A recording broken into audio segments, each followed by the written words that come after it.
anyone who says he's the Mahdi, you know he's lying. From the hadith. Anyone who claims in the basement of his mother's house while he's giving lectures on YouTube, I am the Mahdi, you know he's a liar right then and there. The Mahdi will not want to be the Mahdi. The people will force it on him. The people will say, we don't have a choice. You are our leader. We want you to be. And he will not want to accept it, but he will find himself having no other choice except to do it grudgingly. And that is why anyone who begins to tell the people, come to me, I am the Mahdi, and he has 2 people, 5 people, 10 people, he is a liar by the text of the hadith. No Mahdi will claim to be the Mahdi telling you to come and give bay'ah to him. That is going to happen from the people. The people will love him. The people will respect him because of his akhlaq, not because the Mahdi is saying, I am the Mahdi, give bay'ah to me. So this hadith mentions a very important concept, that the Mahdi is from Medina, born and raised. One day he shall overcome a change, he'll become a righteous person, and most likely, this is now we are reading in, most likely certain political calamities will be taking place, and the rulers of their times will know that this person is a threat to us. Why, we do not know. Maybe in his ancestry was somebody, maybe rumors are spreading he's the Mahdi, we don't know. But the rulers will say this man is a threat. So the man will become scared, flee for his life. He will not have an army.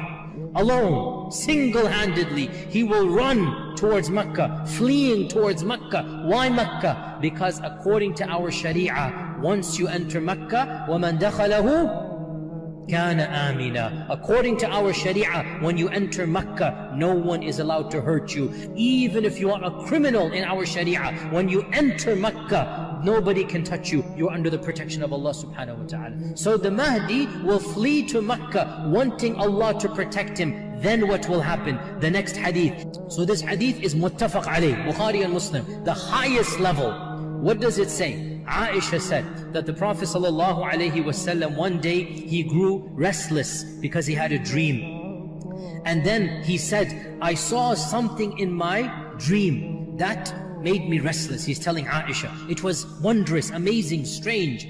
I saw that a group of people from my ummah, they were attacking the Kaaba, and they reached the land called Al-Bayda, and Allah will cause the earth to open up and the whole army will come crashing and be destroyed.